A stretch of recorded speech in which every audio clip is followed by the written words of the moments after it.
Break के बाद आप सभी दर्शकों का अन्नदाता में स्वागत। पशु समय में गर्भधारण करे और उसके अच्छे बछड़े बछड़ियां प्राप्त हो, इसके लिए गर्भित पशुओं की खास देखरेख की जरूरत है। लेकिन अक्सर पशुपालकों को इनकी सही देखरेख की पूरी जानकारी नहीं होती है, जिससे उन्हें काफी नुकसान होता है। इसलिए आज हम गर्भित पशुओं की देखरेख, सही तरीके और प्रबंधन के बारे में जानकारी लाए हैं, जिसे हमारे बीच साझा कर रहे हैं रांची के पशु चिकित्सक डॉक्टर आलोक पांडे।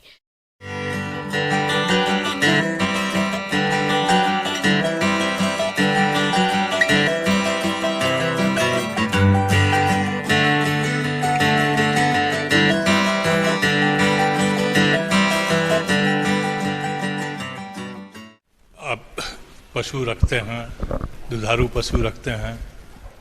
दुधारू पशु में खास करके जो हम लोग गाय भैंस का जो है, अगर गाभिन होती है, दूध दे रही है, तो सबसे ज़रूरी चीज़ है कि 2 महीने पहले उसको दूध को सुखाना होता है। अगर दूध देने वाली गाय है तो उसके दूध को सुखाइए। तो आहार जो आप उसको देते हैं, उन दाना मिश्रण को थोड़ा थोड़ा करके कम कीजिए। धीरे धीरे करके जैसे ही दूध कम हो तो उसके बाद सूखा जाता है, तो वहाँ पर कोई भी जो जीवाणुनाशक घोल है दवा का, उसको वहाँ पर लगा देना है थन पे। और ये जरूर ध्यान रखना है कि हमारे जो गाय है वो जो हमने दाना मिश्रण जो कम किया था, फिर उसको धीरे धीरे पुनः स्थापित करना है, उसको ज़्यादा देना है। किसी भी जानवर को जो आप दाना मिश्रण देते हैं वो जीवन यापन के लिए जो है 1 किलो करीब करीब आप देते हैं, और इसके लिए अतिरिक्त आपको 1 से 1.5 किलो देने की आवश्यकता है गर्भवती गाय को। किसान भाइयों, गर्भित पशु को गर्भकाल के समय पूर्ण और संतुलित आहार देना चाहिए। गर्भित पशु को प्रतिदिन 25 से 30 किलो हरा चारा, सूखा चारा, 5 से 6 किलो खल्ली, 1 किलो खनिज मिश्रण, 50 ग्राम नमक, 30 ग्राम और 45 से 60 लीटर स्वच्छ और ताजा पानी प्रतिदिन पीने के लिए अनिवार्य रूप से देना चाहिए।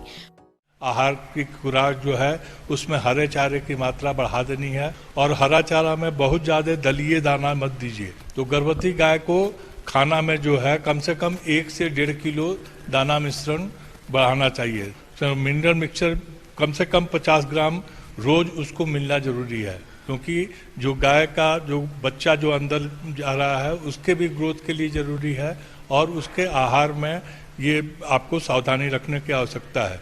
धीरे धीरे जैसे जैसे नज़दीक समय आते जाता है बच्चा देने का, उस समय देख रेख एकदम कीजिए। खास करके अगर पॉसिबल हो तो आप अलग रखिए। अलग नहीं संभव है, सब गाय के साथ रखना है, तो इतना जरूर ध्यान रखिए कि वैसी गाय के साथ नहीं रखा जाए जो कि गाय लड़ाई करती हो, जो कि उसको हार्म पहुंचा सकती हो। वैसी गाय के साथ कभी भी उसको नहीं रखें।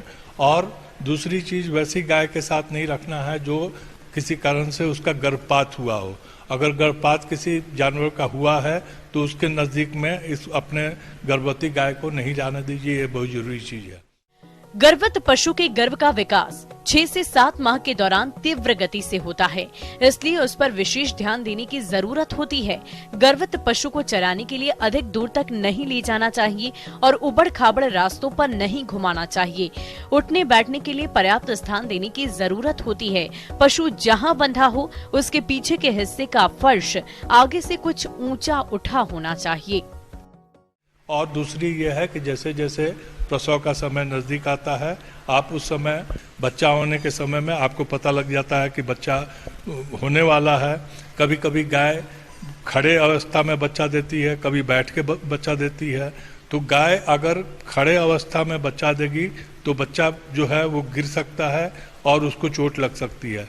इसलिए उस समय आप जब बच्चा देने का समय आए तो निश्चित रूप से वहाँ पर आप जो पशु अटेंडेंट है वहाँ निश्चित रूप से रहे और उसको सहारा दे के बच्चे को निकाले, और जितना जल्दी हो सके उतना जल्दी उसके प्लासेंटा को हटाना है। गाय जो है जो बाछी के ऊपर में या बाछा जो भी पैदा हुआ है उसके ऊपर में जो श्लेष्मा लगा रहता है उसको चाट चाट के हटाती है। तो और दूसरा ये है कि बिल्कुल ध्यान देना है कि झेर जो है वो उसको प्लासेंटा को कभी भी जानवर नहीं खाए, क्योंकि वे प्लासेंटा अगर खा लेगी तो आगे का दूध एकदम सूख जाएगा।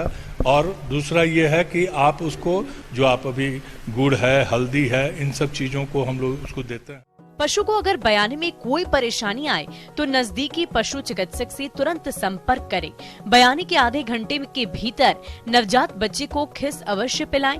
प्रसव के बाद ही गाय भैंस को 2 से 3 बार काढ़ा, जिसमें अलसी 200 ग्राम, अजवाइन 100 ग्राम, सौंठ 50 ग्राम को 5 लीटर पानी में अच्छी तरह पकाकर उसमें 1 किलो गुड़ मिलाकर पिलाएं। ये काढ़ा पशु के स्वास्थ्य के लिए बेहद लाभदायक होता है।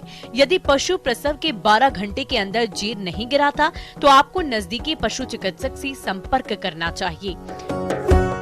तो आप इन सब छोटी छोटी चीजों को अगर ध्यान रखते हैं तो हमारे किसान भाई जो है वो इससे पशुपालन से लाभ ले सकते हैं।